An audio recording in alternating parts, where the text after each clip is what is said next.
Chapter 1. Hermes Trismegistus. At the end of April 1956, during a meeting with many pupils in our conference centre Renova at Lage Vuursche, the Netherlands, we asked the participants to reflect upon the new development in our work, which would begin in June 1956, after the month of May, which is always so important for the spiritual school. The great Gnostic work for mankind was to begin in the following months. Most of the pupils knew to what a great extent the fivefold living body of the school shuddered, as it were, under the increasing tensions of the coming events. They were conscious of the glorious times we had entered, times which would reveal to which camp each one would belong, to the camp of the gnosis or to that of ordinary nature. A very remarkable separation would take place. The Gnostic council had to be established, a council rooted in the arch gnosis, the gnosis of Hermes Trismegistus. It is evident that all who seek the light of the liberating truth must profoundly reflect on this arch gnosis. This is the reason why we make known the instructions given to the pupils of the spiritual school, to all those who are as yet outsiders, but who are called to the harvest of this time, according to their inner state of being. See glossary page 222. Who was, or rather who is, Hermes Trismegistus? In answer to this question, one can of course visualize an exalted divine envoy.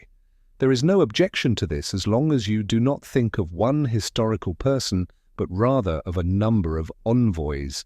For, according to the custom of the ancients, powers and manifestations were symbolically indicated as gods in a human form. Therefore one should say, Hermes is the true heavenly man who passed through the portals of the golden head. For this reason he is called Trismegistus, the thrice great one, or the thrice exalted one, for heavenly man is exalted in a threefold sense: religious, scientific, and artistic. Religion, science, and art constitute a perfect equilateral triangle in him. When we speak of religion, we understand by this that heavenly man lives and experiences his religion in the only true form, out of the absolute link with the original divine being. A pupil on the path who aims towards spirituality demonstrates the fact by a great purity, love, veracity, and earnestness. He shows that he has been touched in his whole being by the great love that is God, and that he wishes to live by this love, that he is longing for it, that he is striving after perfection. Even in this love, in this one aspect, a majestic equilateral triangle is to be seen. For he who wishes to receive the love of God, and so desires to be a true Gnostic, should firstly empty himself of I-centeredness and earthly ambition and action. Secondly, he will then receive and be filled with the light radiations of divine love. And thirdly, he who receives these radiations through this emptying will also radiate the love of God. By this clear-cut, liberating action, the pupil proves that he is on the path. This is the first Hermetic aspect of sublimation. The second is its result.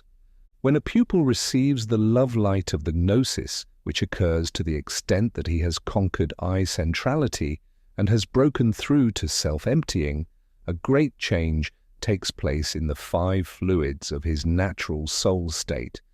Neutralization is an absolute condition, and the endura is the basic formula. Otherwise, the Son of Man, the light of the gnosis, can find no dwelling place in the human system. However, when a human being's heart is open and the Gnostic light can dwell therein, then it circulates daily in him. One of the first characteristic results of this is enlightenment, illumination, as the ancients called it, a change of consciousness. New possibilities of consciousness then awaken. These already existed potentially in the system, but were unable to come to life until that moment. However, as soon as the new possibilities of consciousness become active, intellectuality recedes and wisdom is born. The science arising from this wisdom is the second Hermetic aspect of sublimation. This second Hermetic aspect of greatness is rightly called the Rosicrucian aspect, for the true Rosicrucian is wise by the grace of God. He is a sage in a new sense. He is the man of Golgotha who, in dying daily, fastens the rose to the cross, and so passes away in Jesus the Lord. Also, in the second Hermetic aspect, we see how the equilateral triangle radiates. Wisdom must first be born out of the heart, out of the rose of the heart, out of Bethlehem. It comes to maturity in the head sanctuary, and just as love is diffused as a radiation by the whole being. So we should now clearly see the third Hermetic aspect. The art referred to is the royal art. Firstly, the art of being able to live as a liberated man. Secondly, the art of becoming truly invincible as a heavenly, liberated man. Thirdly, the art of serving through this life, God, world, and mankind. So we see before us the magician, by the grace of God, the brother or sister of the Holy Grail, the man who serves, illuminated by the wisdom of the Rosy Cross and the love power of the Gnosis. The one who has become perfect by these 3 times 3 aspects is a Hermes Trismegistus, a heavenly man. He who begins to live by these 9 aspects and who aims at this in complete self-surrender, goes the Hermetic path, has become a child or son of Hermes. He approaches the state of the heavenly genesis of man, which arises from the threefold exaltation, also guaranteed by the classical Rosy Cross. Firstly, the candidate, after having purified the heart sanctuary by the emptying of the eye, is touched by divine love via the gate of Bethlehem, and is thereby ignited by the Spirit of God.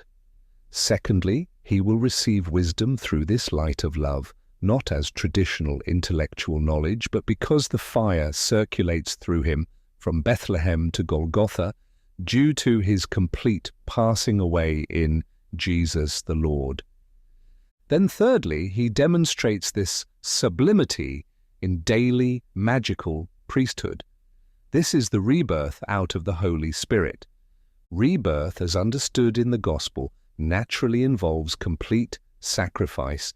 You who are awaiting sublimity, you who are awaiting the touch of the gnosis and the results of your going the path, should bear this in mind.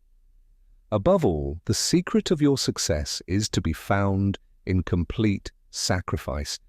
Therefore, when we speak of Hermes Trismegistus, you will know that we do not wish to draw your attention to mankind's ancient past, to prehistoric times when the teacher spoke of most sublime things to mankind, but that we are dealing here with the living present of the gnosis of all time. In this living present dialectics, the ordinary state of nature speaks most clearly, and with its forces it claims our attention, wishing to absorb us completely and leading us to believe that there is nothing else. Perhaps you have sought the light, the mystery, all your life. That is why we say to you that in the living present there are mysteries which you will have to approach with a total reversal in your attitude of life if you really wish that their veils be rent and truth radiate from them.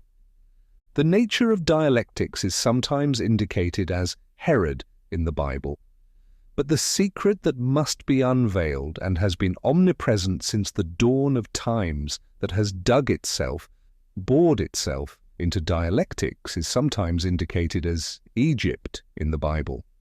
When, in the early pupilship of the holy gnosis, you are touched by the light of the secret so that the mystery can be unveiled, the Herodian force of nature will try to kill this element, which is foreign to it, before the unveiling is completed.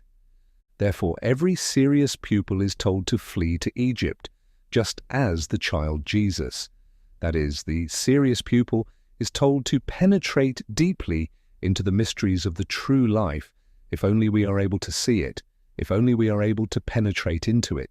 For we say to you, the Holy Grail lives. Finally, you will now understand why it is said that many great teachers of mankind, such as Pythagoras and Plato, obtained their knowledge from Hermes Trismegistus, and why it appears that the Hermetic wisdom is wholly identical to, for instance, the sacred doctrine of the East. For there is but one wisdom that has always been preserved and on which man has drawn whenever and wherever in the world he might be.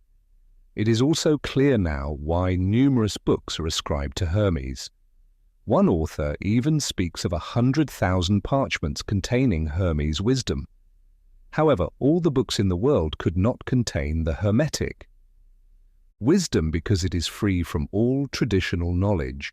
In fact, this wisdom cannot be found in any book, but it will become a possession of one who really fastens the rose to the cross. After having provided an introduction, through the Tabula Smaragdina, which is the foundation and the synthesis of the original wisdom, we now invite your attention to the book, Corpus Hermeticum. However, by this we certainly do not suggest that this is wisdom. Rather, we wish to make you conversant with the testimony of the ancient wisdom, which should also be assimilated by us in the living present. Therefore, we do not stop at the sight of ruined sanctuaries or yellowed parchments, although we salute them with reverence. We thank God for the preceding brotherhoods who have borne and suffered so much for us, for through their love power it is now permitted us to approach the gnosis. However, we must never forget that as a young Gnostic brotherhood, we are to do in the living present what the ancients did in the past. We compare their testimony with our experience. As touched ones, as young shoots off the ancient trunk, we flee to Egypt together. We immerse ourselves in the mystery that as children of God, we may accomplish our task in the present.